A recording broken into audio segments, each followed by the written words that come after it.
What's up, what's up, what's up?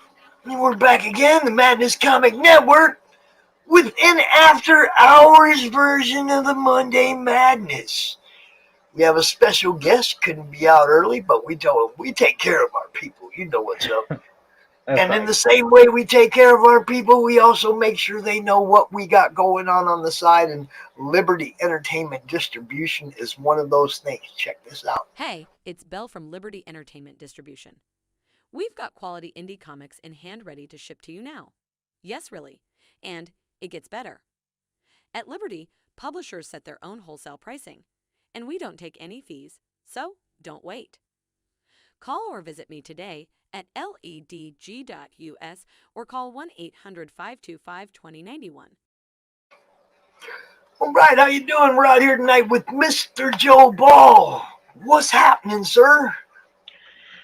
Oh man, I've just been working hard, getting some artwork done. I've been doing a lot of just physical labor too around the house here, but yeah, just been killing it on all fronts, and getting on this book here, which has just an insane amount of work already put into it, and trying to keep the pace moving because I got a lot of pages to draw still. Well, I'm over here checking this thing out, and you're pushing toward 10 grand. 131 backers with 17 days left. Yeah. And this thing looks pretty badass. I ain't gonna lie. What's up with the... Damn, dude. All right, I might as well show everybody else instead of hoarding it. You guys, if you haven't seen this, if you guys haven't seen this, man, you need to go check this one out for sure. It is called Death, Death, Death, and it's on Indiegogo right now. Ooh. I want to just go ahead and play the trailer, and then we'll go from there. What do you think? Yeah, go for it, man. All right. Give me a minute. Let me go ahead and mute.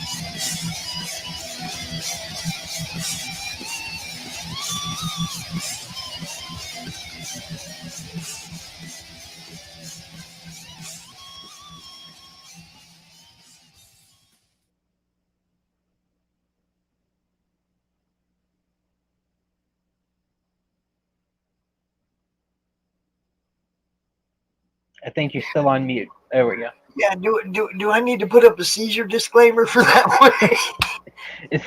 Maybe.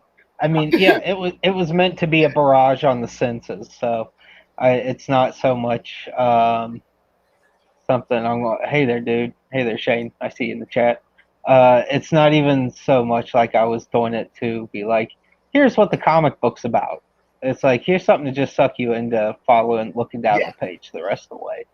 It's part of the entertainment value, you know. But yeah, I recorded the music and all that stuff myself. Like, you know, it's like an old song I had recorded from a while back, and I just kind of chopped some new drums into it. And nice. I was like, all I need is this little piece. I just need something that'll set the tone. So. All right, so everybody, okay, Shane, you're watching. Go tell everybody on the EBS stream to come on over here and watch this. They see it at EBS every day. Tell them come check out Joe Ball's book. You know what I'm saying? It's like B Rose, all those guys that are out there streaming right now. Come on over here. Come on over here and check this out, man. You know, you can go back to your stream in a minute, but come on over here. Hit that like, hit that, you know, share the stream out so that we can get this thing seen as much as possible. Ring that bell, get those notifications. Yeah. It's I kind of got blown away today, man, when I had Marmalade on my show. Okay. Oh, no. Are you familiar with Marmalade? No, I don't think so. Okay, well, you know RJ at Critical Blast? Yeah. Okay, well, he has a show now where it's hosted by a Muppet. Okay. So I had the Muppet on my show, and I had the grandkids interview the Muppet. It was freaking great, dude. Well, yeah, that sounds like a good time. Yeah, it was a blast, man. And that's the kind of stuff I like, being involved in. We just signed on as a sponsor for CB4K, Comic Books for Kids. They Yeah. put stuff in. They put comics in hospitals, kids hospitals all over the nation. Oh, And we that's just great, signed man. on Yeah. as a sponsor for them, and then had Marmalade and the kids all on the show on the same day. It was like, oh, so cool. I'm having fun, man. Well, that's Then good. You need to have some fun. That's everybody well, needs to be trying to have some fun these days. yeah, well, that's the whole thing. I'm one of them people that was adversely affected by COVID. Really? Everybody else, yeah. I mean, for me, it was okay. Look, Joe. I don't know how well what you know about my history, or whatever. I was just a fan, man. I'm a fan. Okay, Okay. I had a little Facebook group, about 400 people in it, and we had one of those, one of the "Hey, look what I got today" groups, right? Okay. Yeah, yeah. And when Showing Emerald, off your finds. Yeah. yeah, and I mean, there was some pretty cool people in it. Okay, Brian Polito was one of the founding members of the group. We had some creatives and fans, and we all just hung out, right? Yeah. And then Emerald City went down, and I was talking to Brian. I'm like, Brian, what are you gonna do? And Brian said, well, I'm just going to ship everything back to Phoenix. I'm going to have me an online con next week, or, online show, and sell all my Emerald City stuff. And I was like, wow, that's great. Everybody else don't quite have Brian's resources, though. So I took Well, my yeah. little Facebook group, and I started doing my online con, my monthly con, CromCon. I started doing that once a month, and it turned into weekly shows, and it turned into all kinds of promotions. But basically the group totally flipped over from a look what I got group to a promotion and networking group, Okay. where I'm out here talking about everybody's projects all the time. I have, I don't know, 36 different podcasters that look in the group for content, that look, they're looking for people to yank out and have on their shows, people looking for content, and content looking for shows to be on, and promoting everybody's campaigns, whatever. It Yeah. became Yeah. it became something that, it was because of COVID. It wasn't like my brainchild. Look, I'm going to make this big giant hub for indie comics. That wasn't how this worked out. This worked out just because of circumstance. You know what Well, I mean? necessity breeds circumstance, and Right. that's how these things kind of come along most times. We're put in a spot where I think for years people have been trying to think outside the box with how to get the word out on comic books just in general. Right. And I Right. mean, I can't tell you the thousands of times someone's told me, like, I didn't even know they still made comic books. I've been hearing that since like at least the like early 2000s. And that's not good because DC and Marvel have been printing that whole time. But Yeah. Well, they don't promote like they used to. no, they You don't. know, I mean, now it's the movies. They sink the money in the movies, and they hope that the movies will sell the books or whatever. I don't get it. I don't get it, because for me, marketing is king. That's, Stan knew what he was doing. Okay, marketing is king. And it's the same way for indies. Okay, you got to get out here. You got to market. You got to let people know what you got going on. You got to be on every stinking show you can find. You got to Yeah. share your stuff in groups that will allow you to on a regular basis. Like, I don't know if you use Facebook or not. I know a lot of you guys don't. That's where my thing started. So, it's like I use it. I have 2,300 people in that group now.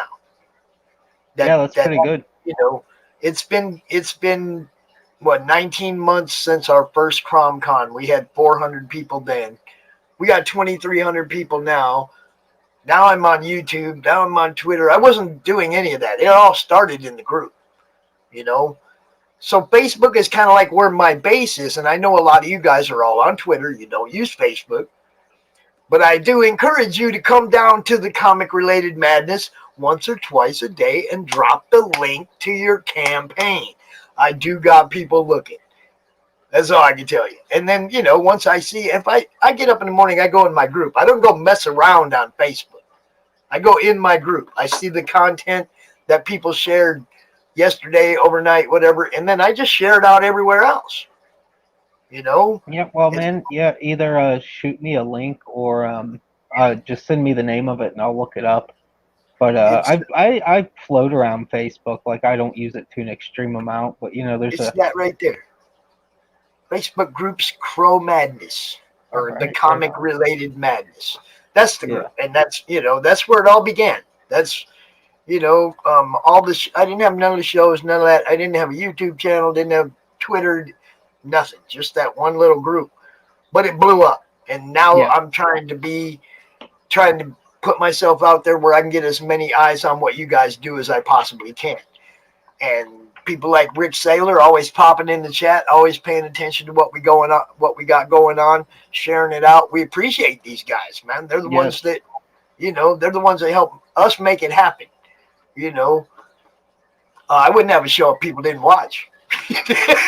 yeah. Well, and marketing and promotion is it's a ton of work. I've had to like regiment like every minute of my life for a Right. while now, and it's to a point where like I've got like this real limited time span to try to like squeeze in as much getting on shows, just even getting out like consistent tweets, all that stuff. I'll go on Facebook and hit a few groups. Um, just keeping up with it, but not annoying people at the same time, like trying to ride that line. Yeah, well, But see, that was the whole thing I was running into. There was why I had to create my own group in the first place, was because there was so many people that were like, "Oh, you can't do that in my group. You can't promote." They would yeah, call it self promotion, okay? Because I'd be I put a link to my show, but my show I'm supporting, like my CromCon. I got like 60 people come out over the weekend. I'm not self promoting. I'm promoting the show where all these people are going to be in. Give me a break, But well, there's some groups that are cool. yeah. There's probably 30 groups that allow us to share our live feeds into their groups, and we Oh, that's appreciate cool. those Yeah, people. Yeah, but I mean, it took a while to network and find those people that are cool about it.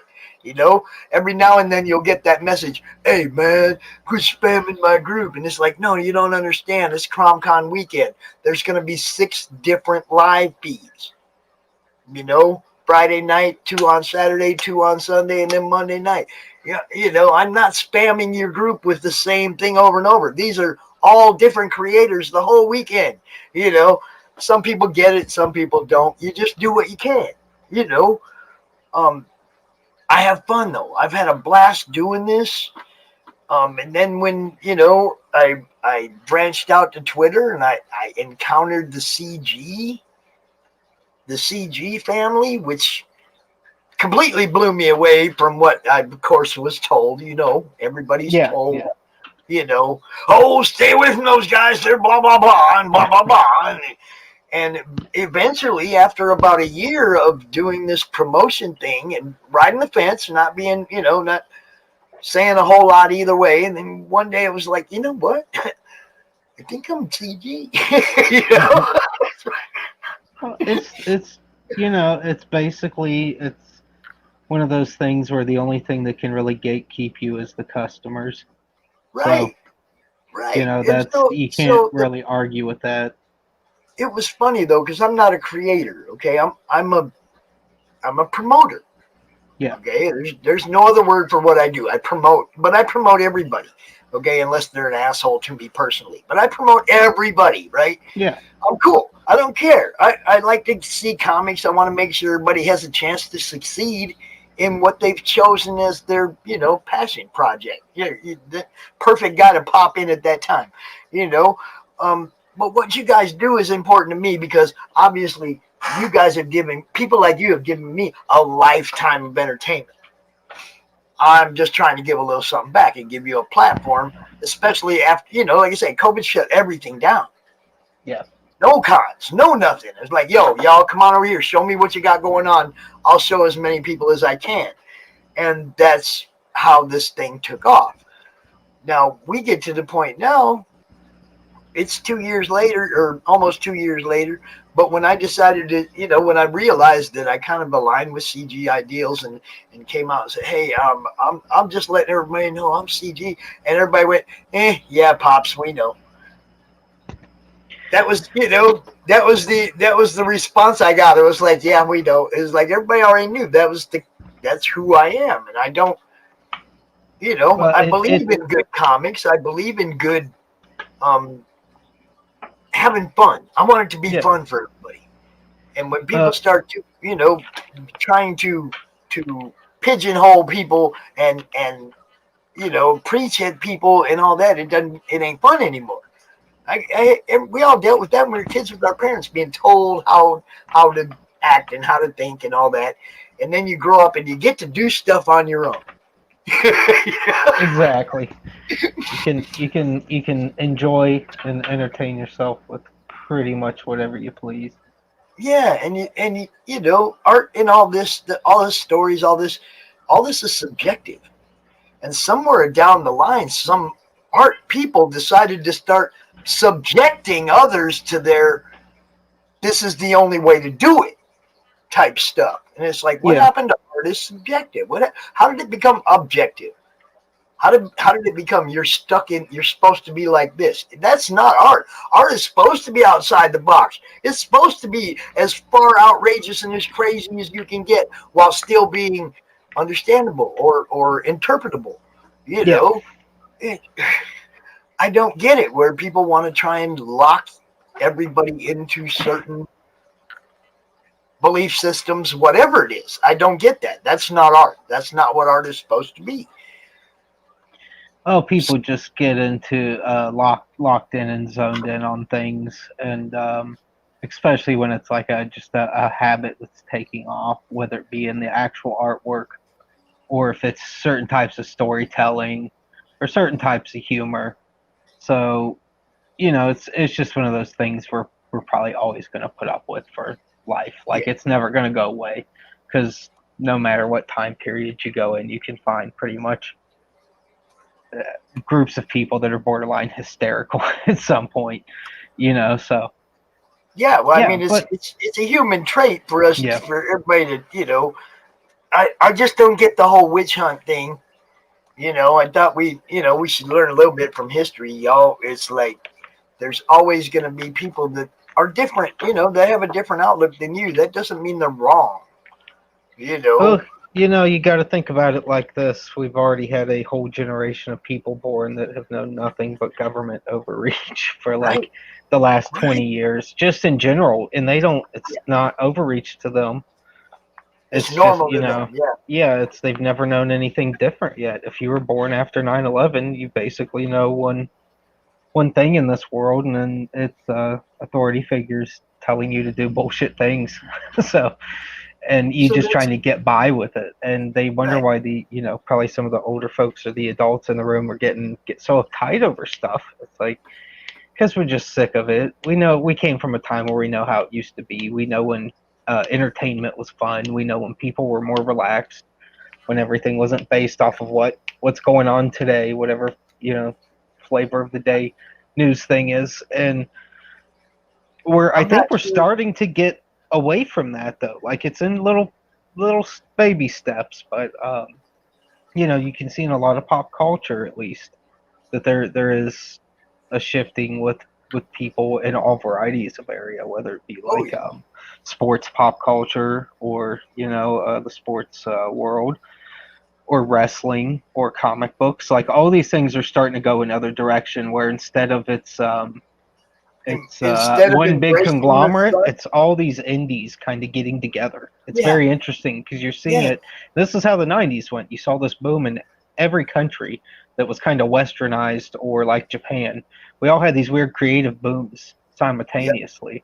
And I think we're pretty close to another one. I got high hopes, anyways. I know times look a little dire here and there, but those creative booms can actually be a lot more important than we think when And that's when we that haven't was seen them play out yet. So that was kind of where this whole started, where this whole conversation started. It's like I was just an old guy, a fan with no real direction. I like grandpa daycare type guy. I don't have huge income, none of that, right? And this became this whole thing, COVID, and my love for comic books gave me a whole new direction. It gave me a new direction in life, something to do, something to apply myself to. And that's where I end up here with you and getting to meet you. And now I'm going to shut up about me and what I've been doing, and we're going to talk about you and what All right. you do. Would you rather share the screen yourself and scroll through so you can talk about what you want to talk about, or do you want me to stumble through and try to keep up with you? I mean, we can just swing it, man. If you want to do the Right. scrolling, because I'm on a phone Yeah. right now. My Okay. Yeah. No problem. workspace is kind of in disarray at the moment. But anyways, yeah. Uh, the basically the beats of the book are they're more simple than what you think. Like instead of giving like a big description of the book itself, the overarching themes are family unit, strength through family, uh, in during tough times. So in a wild land, during a war zone, those kind of ideas, and it's a story about tough times creating strong people. Creating good people, despite the fact that the actual things that make them that way are not favorable circumstances to be Right. living through. Right. So and Dune Fremen. yeah, and it's presented in a sort of a biblical um, sci-fi fantasy narrative, I guess you could say. It's going to have those overarching themes as well. Okay. So I see that you have what looks like a manga edition.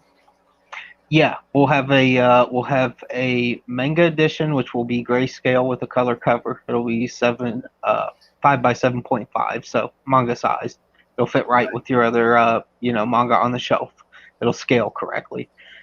And then we'll have a hardcover 7 by 10, which is like the closest I could get to like an American scale Right. for the color version, and then I'll have a line art version. And from there, it's just multi-packs. So a 2-pack of the line art and the color, and then a 3-pack, which is the featured tier of all 3 books. Okay. I'm gonna throw one thing at you. Yeah. I have a couple of different distributors that I promote, and a few different retailers that follow what I do. Put a retailer tier up here. I'll take it under consideration. I'll have to do some math on it, but yeah. Yeah, I mean, do some math. I'll think about it. $5 for a discount, whatever. It's like I'm amazed at the amount of people that actually be picking those up now that it's becoming a thing. Okay, especially like these distributors, these new distributors, they'll get 5 or 10 of your books, and they'll send them to a store and see how they do, or they'll put them in their catalog and see if somebody buys them, send them to the store and see what happens. But it's like buying one book for $18 isn't going to show all the retailers what you got. Yeah, I mean, yeah. as a distributor, as a distributor or retailer, they want to, they got to have something that makes it worth their while to buy that many. And obviously, this looks good. You're not going to have a problem with interest. I mean, and there's so much manga going on in comic stores now too. It's like, yeah, man, I would put up a retail tier. Just what, you got 17 days left or whatever. There's a good chance you can hit a few. That's true. Well, I didn't think too deeply about it, but yeah, I'll definitely take it under consideration, and I'll take your word seriously. That's what I'm trying to say. Yes, I mean, I'm not going to sit here and say, put up stretch goals, do this, do all that. But that's one thing, just because of my group. And like we have Danny Morales from the Collective. His store has a wall that's just indies. And he picks a lot of these people up out of the madness. And he's like, oh, I need some of your books put in the store. Yeah. Gotham Underground buys a lot of the books that you'll see us promote over here. The Hive watches what we're doing over here and who we're promoting over here, and looks for those retail tiers because they want it a little cheaper if they're going to buy a bunch of them. Which is fair enough, yeah. it definitely sets up a rapport between you and some of these retailers ahead of time. You know, Yeah. for afterwards when you go in demand and they've sold those 10 copies out and they want more. You see, this is what I'm talking about. My main goal. I ain't gonna lie, Joe. Since I started doing this, I have this wonderful retailer down the road. I can't get none of you guys books at my store. You know what I mean? I can't Yeah. get none of Well, you guys. I have to buy them like this and have them shipped to me. So my goal has always been to get as many of you guys in the retailer into the comic shops as possible. So I've been working at it for a year and a half, right? I got a couple distributors now that I work with, a few retailers that watch what we're doing, and that's my goal is to get your book in my retail store so that I don't have to ship it. I can just go buy it. You see what I'm saying?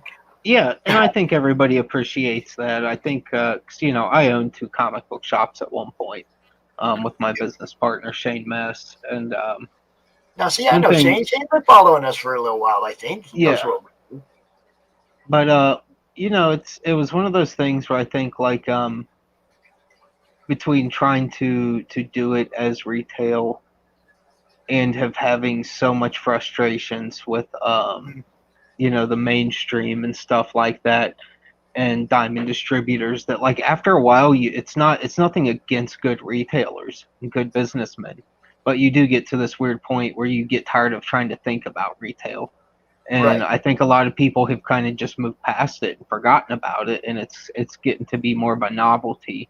And it's still good to keep them under consideration though, because with every kind of pop culture boom is going to come, a resurgence of the the old ways that we haven't, you know, Well, I know we got a seen in a few here. while. I live out in the boonies in Southwest Michigan, and there's quite a few really nice comic stores. In the not immediate area, but like Grand Rapids, Kalamazoo, Elkhart. All around where I'm at, there's some really good stores that aren't in any danger of falling out. I mean, they get it. They know how to. They rolled all through the whole COVID summer with curb service or whatever they had to do to stay, keep the doors open. Yeah, They're not going to go away. I'm just trying to make sure that they put some of what I love in their store. You know, I mean, basically the madness is a lot of indie comic people. It's not mainstream. We want to see the indies in the store, the stuff that we love. We want to be able to go buy that stuff. Hello, Dory. How you doing, sweetheart? Yeah, man. That's all I want to do is get you guys stuff. If I can get it in my store, if I can get your stuff in any store, I feel it's a win because that yeah, means somebody walking in. You got to remember, man. A great giant percentage of comics sold is still sold in a comic store. You know, I mean, as good as some of these guys are doing, if their stores were, if their books were in all the stores, they'd be doing that much better. You know. yeah. Well, I think it's something we definitely all gotta still keep under consideration, despite the fact that it's selling direct to customers has just became so much of the norm through this pattern. But yeah, I'll think about it and I'll do some math and see what kind of rate I'd have to put on that in terms of just the weight of shipping hardbacks, because just shipping alone right now has been completely brutal. And Yeah, and it's getting trying worse. trying to That's what keep I'm that saying. within reason's difficult too, because they gotta make up that money somehow. Yeah, and they're getting worse too. It's like the all the shipping companies went, oh, that's the only way people can get stuff. Yeah. You know what I mean? It's like they all just giggled and said, oh, we can up the prices right on, because that's the only way we can get anything. And I'm not just talking comics. I'm not, for last summer it was like there was times we were having groceries delivered. You Oh know, yeah, yeah, so I mean, everybody went when they made it so that shipping was your main way of getting stuff. They all got real happy, upped all the prices on everybody everywhere. It got crazy, and the service didn't get better. You know, I mean, usually when somebody ups price, you expect better service. That's you hope for that anyway.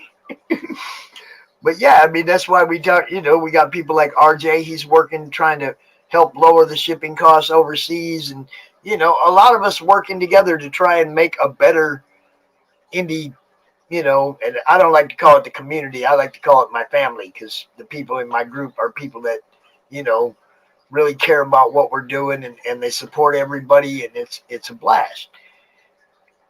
Adding the Twitter folks to what I had going on just was like adding the rub to the roast, if you know what I mean. It Yeah, just yeah. gave us all the flavor, man. It was a good move going to Twitter. I met a whole bunch of great people going up over there, man.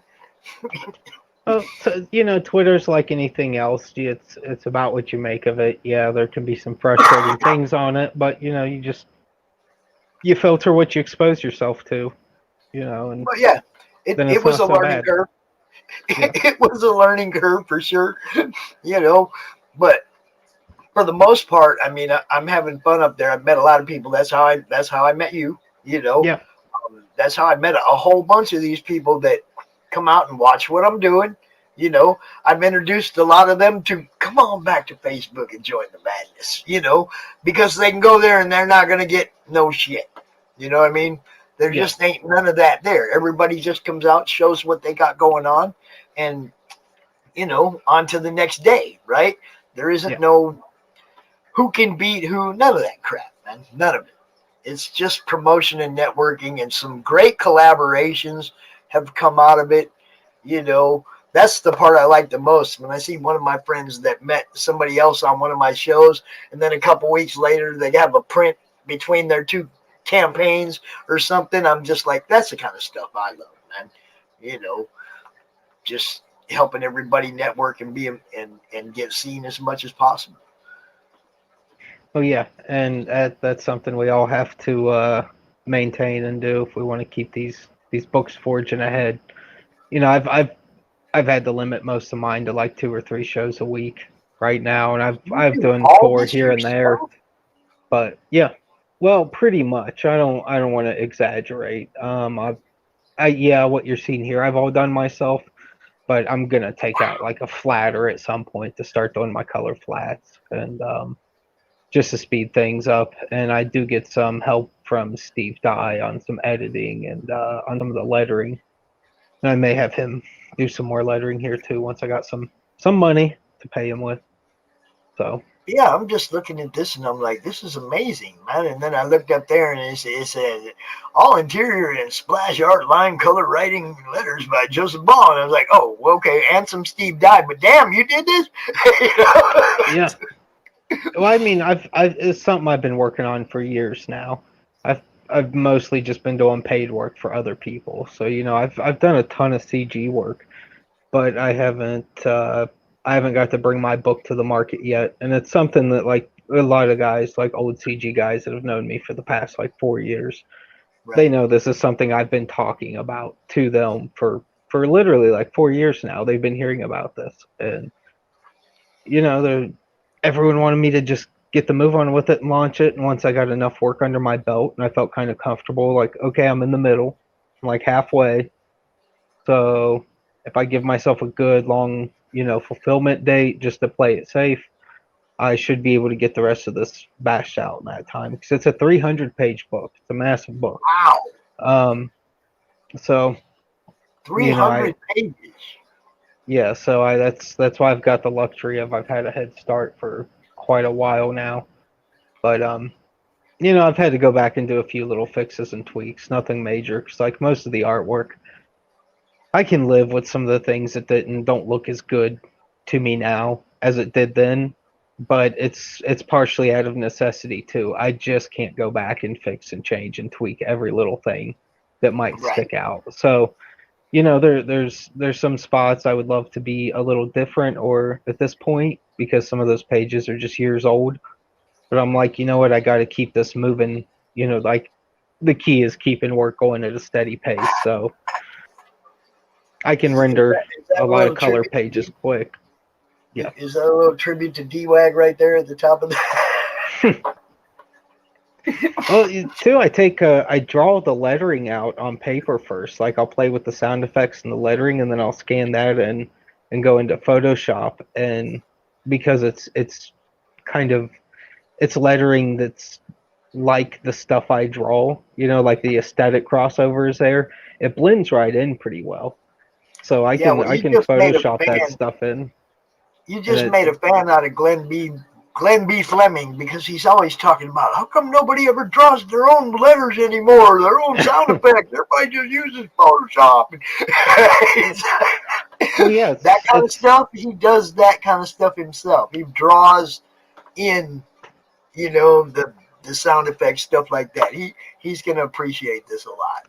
Well, Yeah, it's just more interesting to me too when you can like I remember I got to a point when I was working on this and I said I want like the best elements of all things manga or comics here in terms of like the actual format and the artwork. And when I was thinking of sound effects, I was like the Japanese are really good at making the sound effects part of the artwork. Like right. that you can tell that someone took the time to make sure that that sound effect actually blended. Like if the ground's cracking, the sound of the crack is blended in with those cracks. Like they would just do interesting stuff. And I know a lot of like Silver Age and Golden Age comics used to be filled with it too. And I was like, I just got to find a way to try to do this again to kind of bring it back, but make it aesthetically pleasing and not like silly. So it is a fine line sometimes Right. of something that comes off goofy rather than something that blends in with the artwork and isn't just a generic sound effect. So I want to ask you. I don't know. You might have already said this. Is your work digital or traditional? It's a mix. I draw everything initially in ink, so like all the line art pages you see, those are all like 11 by 17 scans. I drew all those, and then Nice. I do all the color digital.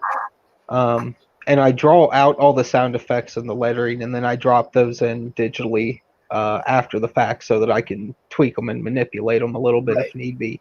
But yeah, basically I draw everything in some way somehow except for the color, which I do all that in Photoshop. It's this amazing looking stuff right here, man. Thank you. I appreciate it. It's you're seeing a culmination of like 30 years of practice, like all coming together too. This is like I've been working in graphic design and comic books for so long now that this is kind of the amalgamation of all my years of experience into one book. And there'll be a little bit of guest art too, like that image you're seeing there that looks very anime. Like I drew that line art just as like a for fun thing to like what if this was an anime cartoon that was like super closer to like the inspiration and the source stuff that I kind of am inspired by. But I had Jaro color it, because he's really good with that cell shaded, like animation style color. Right. And people actually like that more than like half the stuff I did that was my normal artwork. So I was like, Well, I well, mean, that's I'm great. checking We'll this. use it. I love this one. I love this one right here. Right. Yeah. I look at the line art, and then I go down and I look at the color, and I'm like, when I'm looking at this, I did not see those colors. Okay, and then when I scrolled down, I was like, oh, that's different. That's not what I was gonna expect. What I was expecting out of it. I thought it would be a lot brighter. You know. And then you go down one more, and bang, there's bright, and it's like, oh, there's the Yeah. bright I was looking for. You know. Well, yeah, I want it to be fun too. Like, yeah, I know it looks like kind of a intense book, and it's got the title, death, death, death. But Dude, I want people to enjoy it. Still, I don't. It's not like a complete downer type thing. So you need some bright colors. You got to throw some of that stuff in just to keep it do you entertaining. know? Do you know Russ Leach? No, I do not. He has a book called "Only Death Can Save Us." Oh yeah, I'm familiar with the book. Yeah. Oh yeah, you guys got to do a collaboration, man. Only death can save us. A print or something that get if somebody bags both your books, they get the Yeah. print, something like The that. Because the ultimate amount of death yeah, pushed onto one page. it's like, those are the kind of things I like to make happen. Is those kind of collaborations where I bounce one person's fan base off another person's fan base, and you both get some extra, some extra backers. You Oh, know, for sure. that's one of the things I love to do. You're real close to this 10K stretch goal. One perk for each, or let me see. I'll add a perk for one piece of original art from Death, Death, Death. Yeah, How are you going to work that? I've been very stingy with my original art on this. Like I basically sell all my original art, so I don't really keep Right, much because it's, after you've done this for so long, it's just piles of paper. After a while, right. you're happy to see it go. Um, but with this, I've been a little bit more attached in particular about it, where I was like, I don't know if I want to cough all this artwork up. Like I really don't want to put it all up for sale on the campaign. Like I know it'll be money in the bank, but like this is the only thing I've ever been sentimental about in terms of Right. something I've drawn or created. And I've done just hundreds of pictures. It's work now. It's not. I do a good job because I have to maintain the fact that everyone knows I'm good at this. Like I can't turn in bad work. People will Right. know immediately. So um, with this, I was like, I don't know. If I do some original art, I'm gonna pace it out where we hit a benchmark, I'll put up a perk. There will be one spot. And if you jump on it and you want to pay the extreme price for it, it's, choice pickings. You'll get a piece of art and I'll spread these out and do them throughout the campaign, but I'm not looking to blaze through too much of my original art. It's 300 pages, so I figure if we reach like 10 benchmarks, I can live with coughing up 10 pages. If people really want them. Right. And plus, like, I can't go too nuts with stretch goals because I'm just stretched so thin. I would love to offer this and that and every kind of knickknack and tchotchke 'cause that stuff's fun and I know the fans love it. But like for this round, I have to just focus on this book because I'm only about halfway through it. I've still got a Right. long way to go. I've got a ton of work to do on it. Um, plus I still have to do regular work just to pay the bills. I still got to be Yeah. bringing an income in. So, And see, and that's family and another reason. kids and everything That else. It's was just a another lot to reason do. that was like another reason I started doing this because so many of my friends have a regular job. They go work their regular job. They come home. They draw for hours, or write or whatever. Do Yeah. their creative thing for a few hours afterward. Where's their time to promote? Where do they find the time to get out there and tell everybody, hey, look what I'm doing? I was like, you guys, I get it. You don't have the time for all the different things, for all the different demands that are laid upon you to be successful. Here I am. I'll handle that promotion part for you guys. I'll put it out there and get it seen by as many people as I can. Y'all keep working. Well, You yeah, know, it's a role where people definitely need help to keep up, and it's always great to have guys that are willing to oh, excuse me, that are willing to promote and spend their time during the times that you may not be able to. So, dude, it's all I because do all day long, Joe. I don't know if you've been paying any attention to Pops, but I get in this chair in the morning and I start posting and sharing and trading and tweeting and that's all I do all day, and except for my shows. You know, I mean, even when I'm not out here doing a live show, I'm looking for content to share and show everybody, hey, go check this out, or trying to get other people to come be on the show that maybe aren't getting enough exposure. That's why I do a first timer spotlight. I have a show that's just for first timers, you know, because I want to make sure that people know this is their first campaign. Come check it out. You know, well, for and me that's good, promoting man. All those it's things will build too. Just like you said your Facebook page slowly built. yep, You'll start gaining steam in other places. It just it may take some time on some of the other socials. Even with this campaign, I'm working on a slow burn here. It's like I know I can't go hard 24/7 on this in terms of promotion, but I've been trying to make the best of every opportunity I have and just try to. Everyone's been so reasonable with me about scheduling, just like you were tonight, and there's just been a lot of YouTubers that I've been very happy have came to me and been more than willing to kind of work around my schedule. So it is cool. It's nice that there's people out there that are willing to get the word out and take their time out of their day as well and on their channels. And it all helps. There's every single little backer helps. every little bit of promotion. It's interesting watching it all come together. You know? Now, I'm sure you probably have some of the big boys going to help you out toward the end of the campaign, but if you find yourself in a position where you don't have anybody to do a countdown party for you, I got you. Right on, man. Yeah. You know, I love doing countdowns, going out there for the last hour of somebody's campaign and just trying to pump backers at the last minute. Hey, everybody, last chance, come get some. You know, I love doing those kind of shows. So if you're not doing a countdown with somebody or don't schedule something, I'll do it on the last minute. I don't even care. You know, let me know. Yeah, right on, man. It's you never know. I may try to get around a few places that day, so we may have to marathon it and just see, Well, yeah, try I, to give I everybody a little bit of time. I expect you to be able to find. I mean, I'm sure you're going to be on Bancroft and everybody else's shows. And, you know, um, that's they're all so great, man. They help everybody out so much for on top of what they're doing, and it's like it inspires me to keep doing this even at the smaller level because sometimes those guys aren't going to see some of the people that we promote unless we get them out here into the circuit. You know. Oh, So for I know they sure. already know you. Like I say, it's nice coming out here with somebody that's already got 130 backers and $9,500, and I don't have to go, hey, everybody, you need to go back this so it gets funded. It's like, no, man, y'all need to go back this because it's going to happen, and obviously it's going to be good. Look at it.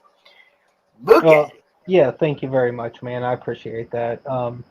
I've always felt good about the story, but I've also known that it's something where I'm just doing what I want with it. Like this isn't something where I don't know what kind of opinions I'm going to get on it ultimately when it's all done. I think they're going to be really good, but at the same time, I know that it's uh it's going to be an odd book, and we'll see what everyone thinks once it I, gets to them. But I got a feeling everyone's going to love it, and it's just I'm getting there a little at a time, just like everyone else.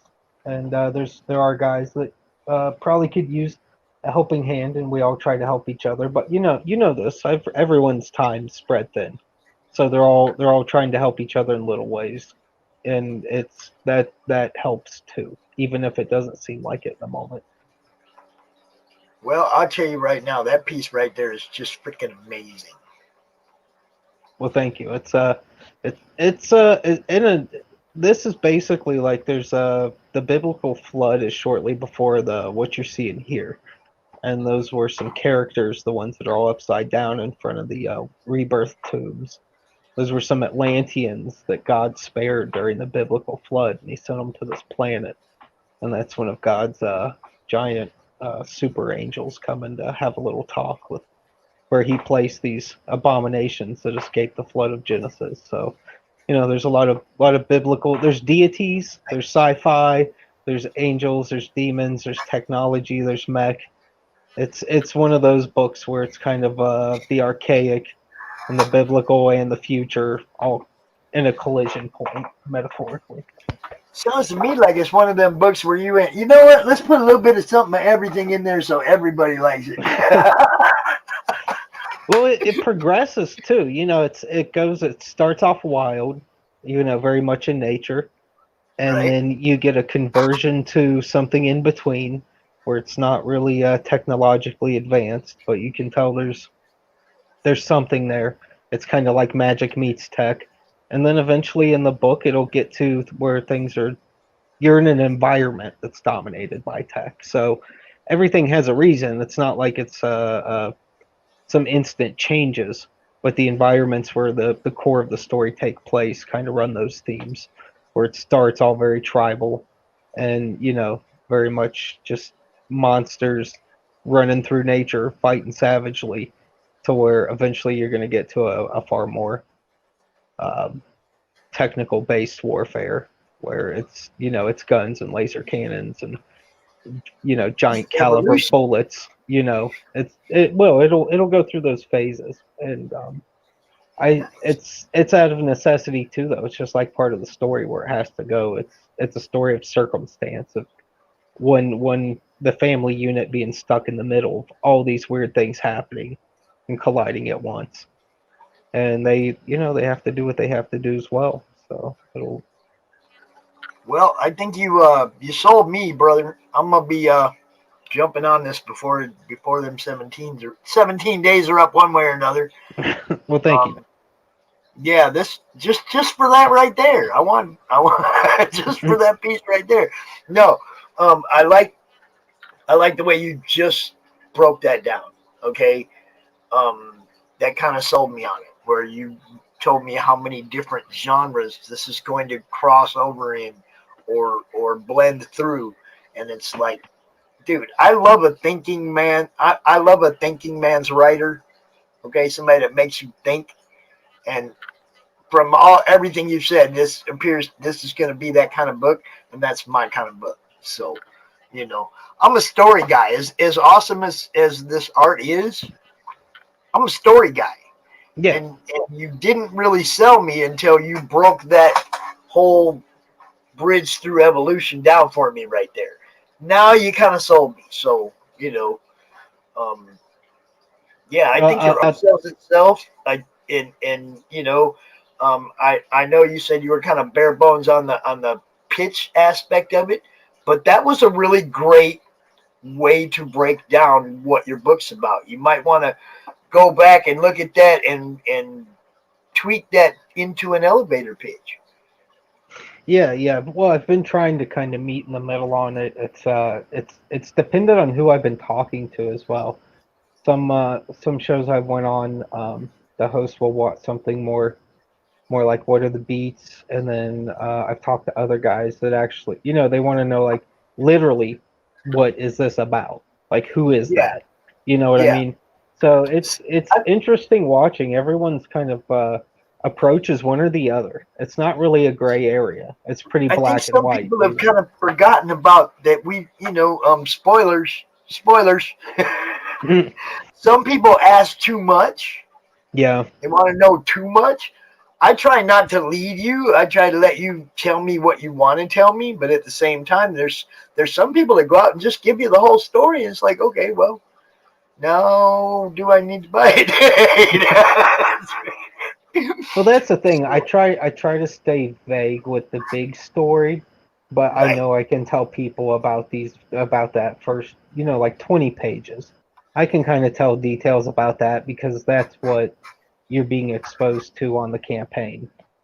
So it's like the first bit's just to set the groundwork so you know where these characters, who they are, and where they came from. And The that's thing what's that going to makes me drive the rest of the story. So I don't mind giving a little explanation on that because it actually does the, help inform them of what they're getting into. from that explanation. I mean, from that little synopsis, it's Yeah. like you lead me to the point where you can ask somebody, what kind of books do you like?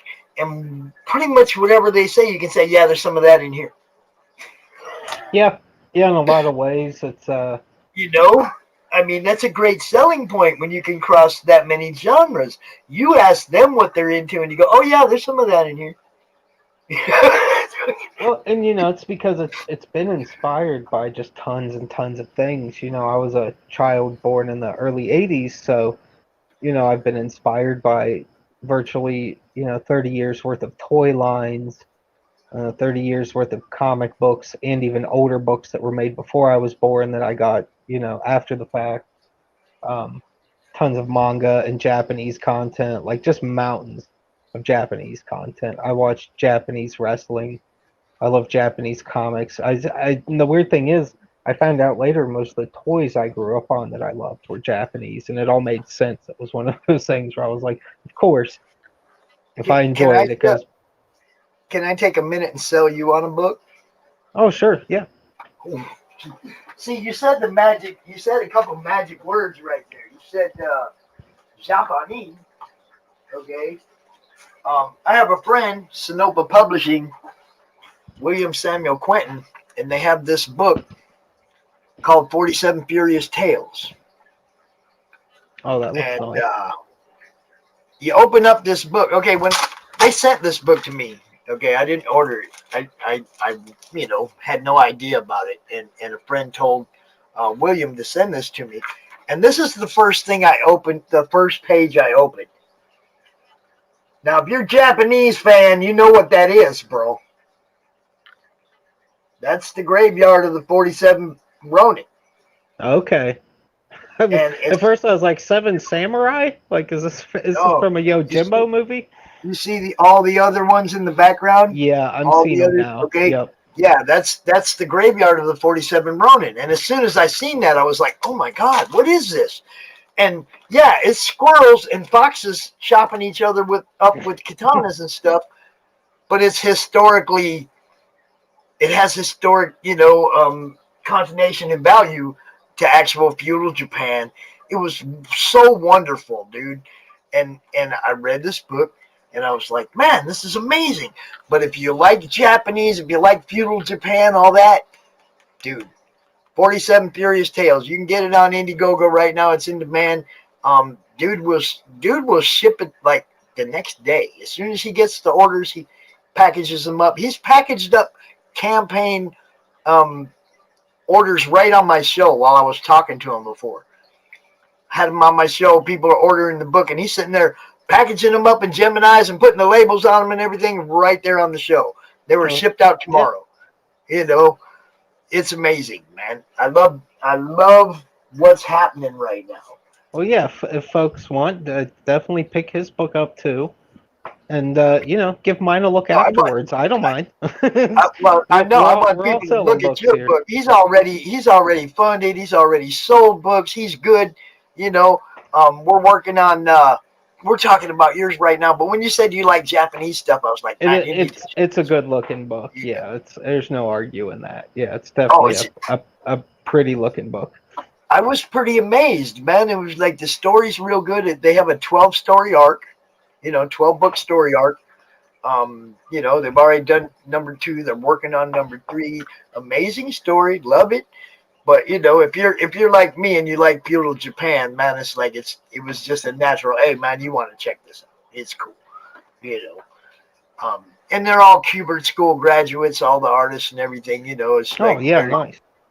all professionally done, real good, real solid book. And the damn thing will stand up on your desk.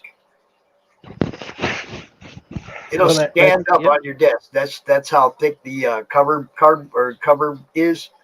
The card stock. It'll stand up. Well made book. Yeah. Oh no! And there she is. She is the artist of that book. Look at that. That's her right there. Alexia Velusin. Beautiful Yes, work, Alexia. dude. Thank you for tuning in, Alexia. That's awesome. Yes, we did say something about feudal Japan. Yes, we did. Joe here has this awesome book called Death, Death, Death that just like rolls through some evolutionary aspects of like Genesis and beyond and evolves. It's crazy. This book is crazy, but he said he was a fan of Japanese stuff. So yeah, we started talking about you and your book for a minute. Yes, we were. What can I say? It's good stuff. And we got Hex Allen in the chat. What's up, Hex? What up, Hicks? And that's another one. Nephilim Squadron. Nephilim and biblical giants. Isn't that? Yeah, that all falls under the same realm. My book leaves Earth too early for a ton of that to get discussed, but it does play into later when I get into a little background of some characters, because it is kind of what would you say, like required learning if you're going to do anything Genesis or biblical Right. based at this point. Right. You have to be like, but I got to show the giants. I mean, come on, at least one page, So it's Yes. it's just something all the like Dead Sea Scroll nerds get hyped about. We want our giants. So Now look, Glenn, if you tune in tomorrow or if you tune in later tonight, look at all those sound effects drawn into the panel. God, Glenn's gonna love this. You might have sold a book just on that right there too. hell yeah, yeah. And I'm on letting the you know. the manga version is I'm basically just taking the color pages and changing them to black and white so that they hold a grayscale, like a balanced Right? grayscale. And I do a little tweaking here and there, but nothing major on those either. And I thought they, like the sound effects translated well on all the versions, but the black and white, like the line art edition, they really do kind of show the best. Yeah, Like you can that's all. really see them. Yeah, they stand out really well. The thud, thud, thud, thud, thud, thud, thud, scrunch, crash. Yeah, Yeah, it stands out wonderfully, man. That's one of the things Glenn was talking about when he was on my show. Is like nobody draws anything, any of the, nobody draws the lettering, nobody draws the sound effects, nobody draws this stuff into the art anymore. It's all like added after the fact. And he's a huge fan of people that still do this. So, you might just sell a book just on that aspect right there. That's what I'm saying. And this stuff's amazing, man. It is.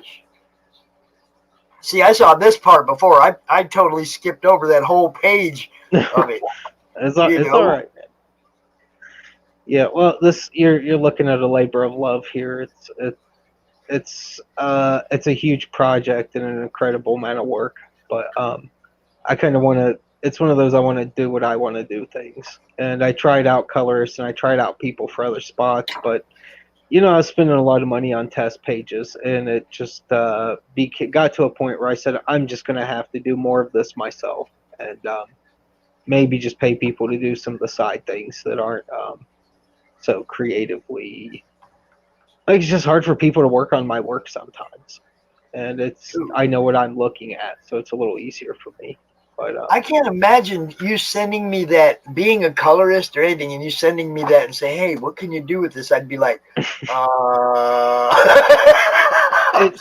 it's it can be a problem sometimes. Like the catch is like there are good colorists out there, but they're busy 24 hours a day. "Oh yeah, They've got yeah, everyone up their butt, and there's also a ton of good colorists that used to be in comic books that all moved on to other lines of work, whether it be video right, games or graphic design or TV or movies.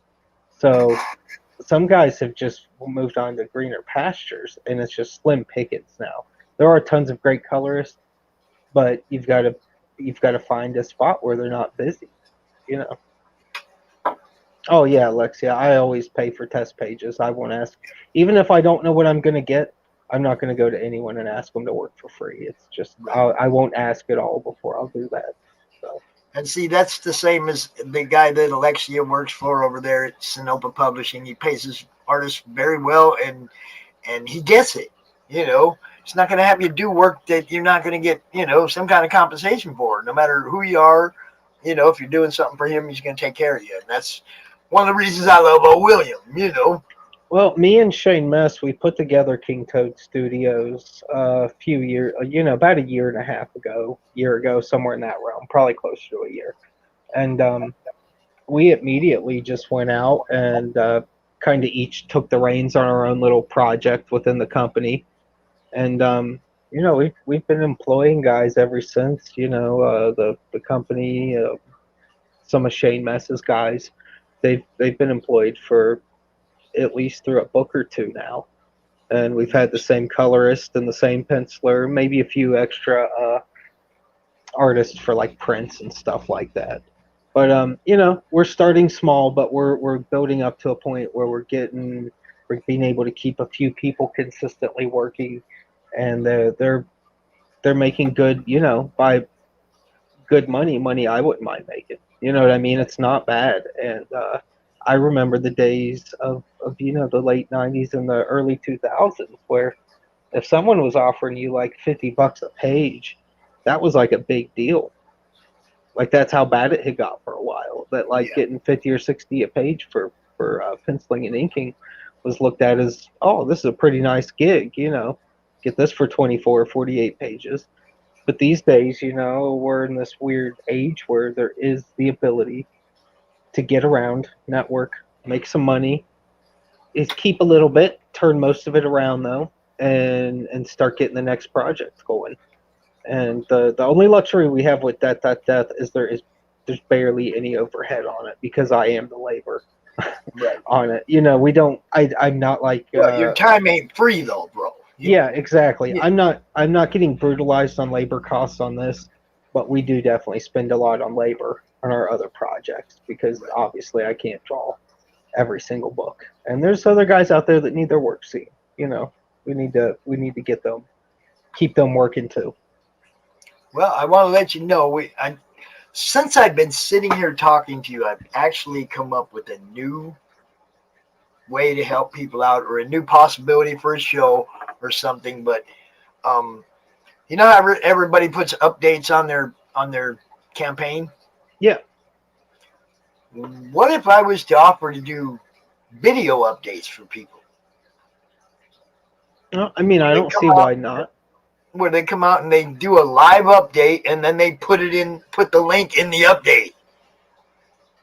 They could. I mean, there are a lot of guys that just do that through their own YouTube channels, but I'm sure you could offer that to people if they'd want to make it a little more like an interview where it's got, you know, it's an update, but it's got a little entertainment factor rather than just the general, you know, here's where I'm at, here's what I'm doing Well, type yeah, thing. I'm thinking they go out there and they write, they type a 3 paragraph update on where they're at when they could just come out with pops and hey, it's update number 43 for death. What's happening? And kind of like do the Polito thing. He goes Well, out every time he's got something going on. He's out there live talking about it, right? You know, I all you can do is give it a shot and see how it goes, my man. I think I might. So anybody watching, I think we just came up with a new idea. If you want to do live video updates with pops whenever you got something to talk about during your campaign or during the fulfillment phase of your campaign or whatever, we're here for you. Just like Uh, everything else, Hey, you know. pops, let me hit you right now. I got to get my kids put to bed and Okay, whatnot and get them tucked in. But I did want to say I appreciate you having me on, man. I appreciate man. you working on timing to get me in here when, you know, in the limited space I have for time. Um, and I do appreciate you going the extra length for all that stuff. And Anytime, man. Look, we do yeah, special editions. Monday Madness is like our weekly show, but I will do a special edition for anybody comes to me wants to go out and talk about something, or I think I'm going to push this update idea. I'm going to add that in. So anytime you want to come out and tell people about something new or reaching a stretch goal or whatever, let me know. We'll come out and do it, man. right on, my dude. All Yeah, right. I well, appreciate you coming out, man. We will be promoting this for you. all right, 17 hey, more days. yeah, you have a good night, chat. You have a good night, pops, and everybody take it easy. Enjoy some comic books. Peace. All right, thanks, man. Bye. All right, you bet. Check it out, y'all. Death by Joe Ball. Dude, this looks amazing. I don't care what anybody says. Look at that piece of art that we're just showing right there. And just like, yeah, just right on, Hex. You know what I'm talking about. I think we got a new idea, man. I think we got an idea for a spontaneous help everybody out update show. For whenever, for whatever. You got an announcement you want to make about your fulfillment. Oh, my Geminis aren't here yet. You want to come out and talk about it? We'll do a live update. You can just put the link in your updates. People can go watch it, and you don't have to worry about typing it all out. You just come out for 5 minutes, talk about it. And yeah, I like that idea. Hell, more stuff. Just more and more and more stuff. I love it. Yeah, man. So check that out. Check out Death. We'll add the Madness campaign updates to the queue. And anybody wants to come out talk about any updates, we'll do that. We're gonna play a couple of commercials. I don't know if anybody was paying attention or not, but as of today, the Madness Comic Network is a proud sponsor of Comic Books for Kids provides comic books to kids in hospitals and cancer centers across the U.S. It's a place where we can all work together to make sure every child has a comic book. 100% of all proceeds go towards the kids. It's about making a difference, and while they're in the hospital, allowing them to fly like a superhero, battle dragons, or rescue teddy bears. We are in every state in the country and now support over 160 hospitals. Every month, we add more. Visit cb4k.org.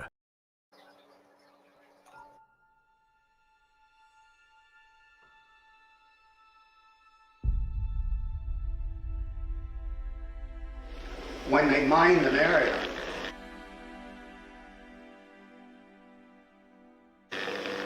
they put down yellow tape right across that line. See? And if you walked on the wrong side of that yellow tape, you blew up.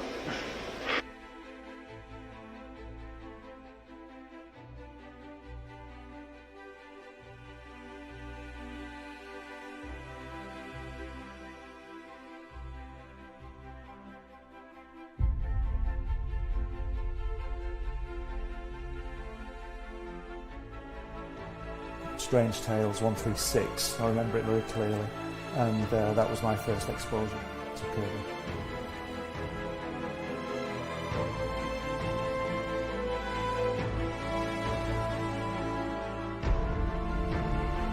And I wanted to show it to people.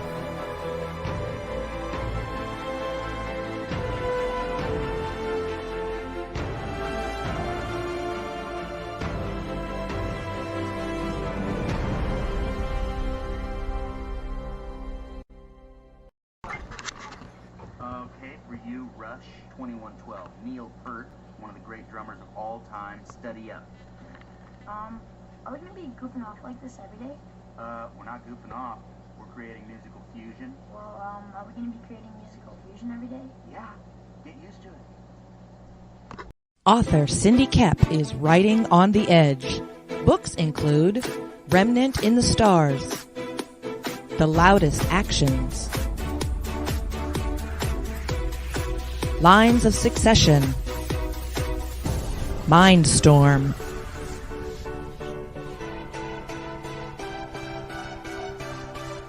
Condemned Courier, the Yerushalayim series, and Animal Eye. Find author Cindy Kep at ckoepp.com today. Hello, my name is Dirk Hooper. I'm a comic artist and illustrator looking for work right now. I've been doing art professionally for well over 2 decades, and my art has been in 3 comics, several art books, novels, and magazines. And I've had work in galleries in the Netherlands, England, Belgium, China, and all over the United States. I offer comic-style illustrations, sequential art, and digital paintings on a wide variety of genres, including sci-fi, fantasy, gritty, noir stuff, and bad girls. You can find more about me and my work at Rain King Studios. Contact me today to commission your custom artwork. Thank you. This has been a production of the Madness Comic Network, providing online promotional services for